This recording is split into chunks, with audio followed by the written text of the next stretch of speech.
Tonight on Paramedics 1097. What about tonight? We're all out here because you can't stand up and walk, or what's going on? What's the matter with you tonight? Yeah, that's right. Last time I checked. I hate being in the middle of this. No tiene alergia a esa medicina. No, se la estaba tomando y estaba bien. Okay, she's got crepitus right lower. The call in the night, the loud waking sound, when you need a little laughter and none could be found. Everybody's looking, but no one can cry. Everybody's learning, the river runs wild. Where does the river run tonight? Where does the river? Where does the river run tonight?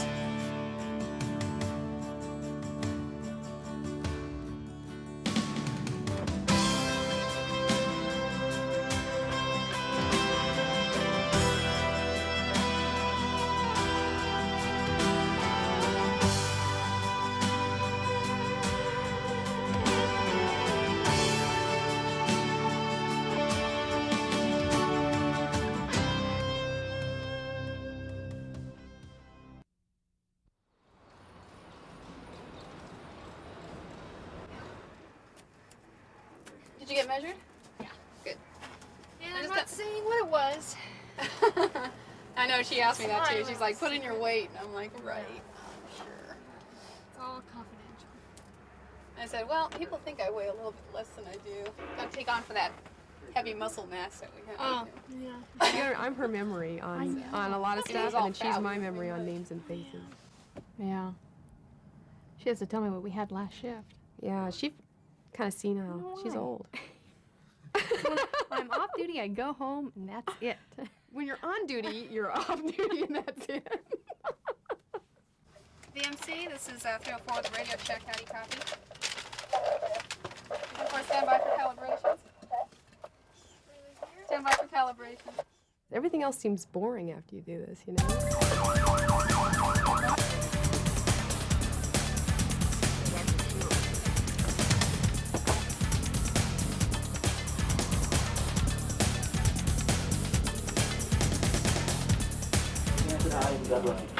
Right. Who's that a friend? A friend from Texas called me. I hadn't heard from him in years. We were roommates for a very brief. 3 months, Yeah, 3.5 months. long time. I think we probably saw each other one time, Yeah, we were. even that. And we had one other girl who lived with Margaret, which I haven't. She was heard never there from her. either. Nobody was ever there. Where was that? Bridge 3 EMS response 444 West Alma. 444 West Alma between Highway 87 and Belmont Way at the Elks Lodge. To be a 40-year-old So female you know where fall Belmont head is? injury. I guess the perfect EMS system would be to have robots running, because you've had these people who would never burn out, but we feel the anger and the pain, and sometimes we feel a lot of fear and apprehension, and sometimes a lot of frustration, simply because we're just as human as the people that we're trying to help.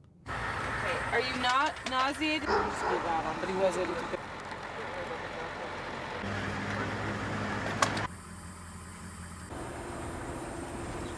Is possible. He has no history of COPD or emphysema, but he did. 9-7. Yeah, we'll make it. I've been 9-7 told clearance. by firefighters and stuff. You know, for such a nice guy, Rob, you know, you sure are a jerk on the scene. And I don't mean to be that way, but I'm there to do a job. Fire Grasbrook Way at Yerba Buena Road. Large iced tea. Hello. Yes, go ahead. Okay, thank you. We would like a country fried steak sandwich. Nobody knows A what we hamburger, think, and a nor large what we iced tea do. with They know lemon, what that's all, cops thank do. you. People have respect for cops. They know what cops do.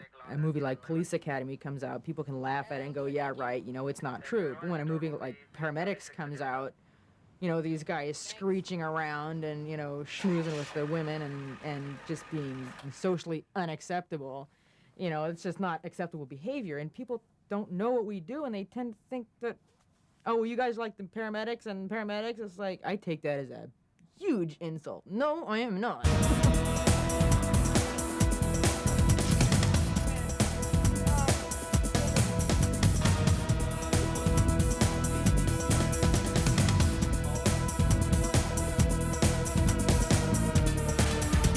I like the concept, even though I haven't read the article yet. Well, the concept's what you've probably been practicing anyway. Well, yeah, to an extent, but I like the we care, the people care. Yeah. I like that. It's really getting into the other half of EMS. That's right. I like it. Not just about saving lives, huh? Also about Right, it's not about the providing for other skills. needs. Yeah. Right, about taking care of the family, taking care of the emotional aspect of it, and I really like that. I think we need to do more. Well, that's probably why they make us read those manuals. Absolutely. I mean, he did. He gave it to me. He said, "Read this." Well, let's see what we got here. That whole Mother Jugs of Speed persona still exists, and we're fighting to overcome it. We're highly trained, highly responsible, and we're held highly accountable for what we do. How about San Jose?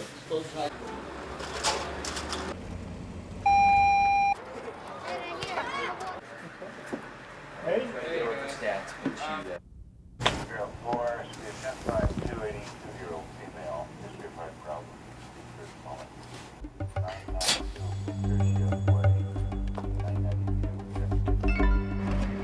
We got the call as a CPR in progress. It's early in the morning and we're trying to clear our heads so that we can think about our treatment modalities and what we're going to do when we get there.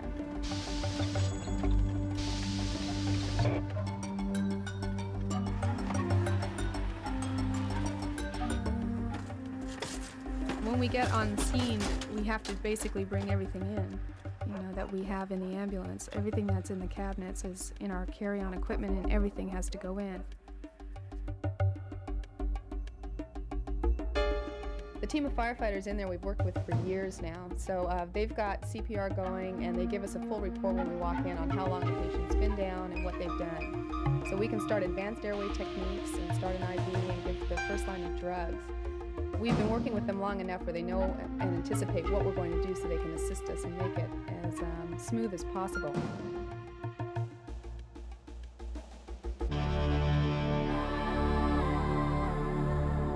My mind is in a lot of different places. I'm making sure that the airway is patent and we've got good chest rise, the firefighters are doing good compressions, that we've got pulses with each compression, what kind of medications I have to give next. You have to keep your eye on the monitor and make sure there's no changes before you push the drugs.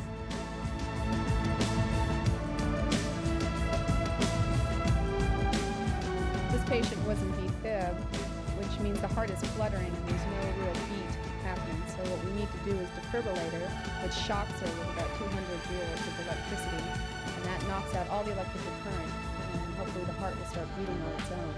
You usually need to do this in conjunction with drug therapy and oxygen therapy and other things. So we alternate defibrillating her with the paddles and then giving her medications and then defibrillating again. Hopefully that the heart will eventually take over.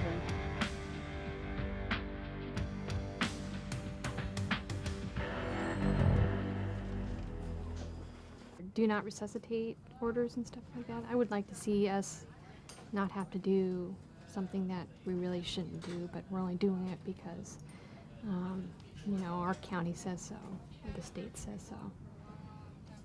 It'd be nice to have people that have really, really no chance of living or carrying on a normal life, have them die in dignity, with dignity, instead of prolonging. And she was unresponsive. Before I got there, she was pulses, not breathing. I hooked up a defibrillator. Don't go away. We'll be right back.